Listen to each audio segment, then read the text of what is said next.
অনা অসমীয়াৰ যি উদ্ভণ্ডালি এই উদ্ভণ্ডালি দিনক দিনে বৃদ্ধি পাইছে আৰু এতিয়া আটাইতকৈ চিন্তা কৰিবলগীয়া বিষয়টো হৈছে যে এতিয়া অনা অসমীয়া পুৰুষসকলে নহয়, অনা অসমীয়া মহিলাসকলেও এতিয়া কিন্তু অসমীয়া যুৱক যুৱতীক বা অসমীয়া জাতিটোক চূড়ান্তভাৱে অপমান কৰিবলৈ তেওঁলোকে কুণ্ঠাবোধ নকৰা হ'ল, ভয় নকৰা হ'ল। দুটা দিনত দুটা ঘটনা সংঘটিত হ'ল অসমত। প্ৰথমটো হৈছে দুলীয়াজানত, আৰু দুলীয়াজানত তেল ডিপুত থকা সেই অনা অসমীয়া যুৱতী এগৰাকীয়ে, তনু চাহী নামৰ এগৰাকী অনা অসমীয়া যুৱতীয়ে সমগ্ৰ অসমীয়া জাতিটোক তাই অপমান কৰিছে। অসমীয়া জাতিটোক লৈ তাই কথা কৈছে যে ফ্ৰী মে খানেৱালা দালাল হে বুলি কৈছে। প্ৰথম ঘটনা এইটো। দ্বিতীয় ঘটনাটো হৈছে লেখাপানীত শ্বহীদ বেদীক অপমান কৰাৰ পিছত সেই স্থানীয় জাতীয় জনগোষ্ঠীয় দল সংগঠনে যেতিয়া অনা অসমীয়া এগৰাকী মহিলাক সুধিবলৈ যায়, প্ৰশ্ন কৰিবলৈ যায়, তেতিয়া সেই মহিলাগৰাকীয়ে হু আৰ ইউ বুলি এইখন অসমতে অসমীয়া খিলঞ্জীয়া ভূমিপুত্ৰ অসমীয়া জাতীয় জনগোষ্ঠীয় সংগঠনৰ নেতৃবৃন্দক প্ৰশ্ন কৰিছে হু আৰ ইউ বুলি। ইয়াতকৈও ডাঙৰ হয়তো ঘটনা একো হ'ব নোৱাৰে। এই ঘটনা দুটাৰ পৰা এটা কথা বুজা গৈছে যে আজিৰ তাৰিখত কেৱল মাত্ৰ অনা অসমীয়া পুৰুষ নহয়, অনা অসমীয়া মহিলাসকলেও কিন্তু অসমীয়া যুৱক যুৱতী, অসমৰ থলুৱা যুৱক যুৱতী, অসমৰ ভাষা সংস্কৃতিক কিন্তু চূড়ান্তভাৱে অপমান কৰিবলৈ তেওঁলোকে কুণ্ঠাবোধ নকৰা হ'ল, ভয় নকৰা হ'ল।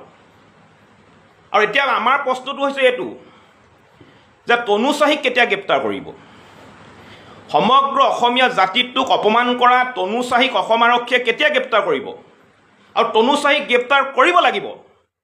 আৰু তনু চাহীক গ্ৰেপ্তাৰ কৰি জাতিৰ মাটিৰ ভেটি কথা কোৱা এই চৰকাৰখন প্ৰকৃতাৰ্থত জাতিটোৰ পক্ষত আছেনে নাই সেই কথাটো তেওঁলোকে প্ৰমাণ কৰি দেখুৱাব লাগিব। আৰু এই ধৰণৰ অনা অসমীয়াৰ যি উদ্ভণ্ডালি, এই উদ্ভণ্ডালি আমি আৰু সহ্য কৰি থাকিব নোৱাৰোঁ। বহুত হ'ল এনেধৰণৰ উদ্ভণ্ডালি। যদি এই ধৰণৰ দম্ভালি তেওঁলোকে মাৰিব বিচাৰে, বিহাৰত গৈ দম্ভালি মাৰক, ৰাজস্থানত গৈ দম্ভালি মাৰক, আমাৰ ক'বলগীয়া তাত একো নাই। কিন্তু অসমত এই ধৰণে বাৰে বাৰে দম্ভালি মৰা আমি সহ্য কৰি নাথাকোঁ, আমি সহ্য কৰিব নোৱাৰোঁ। গতিকে আমাৰ স্পষ্ট কথা, তনু চাহীক গ্ৰেপ্তাৰ কৰিব লাগিব।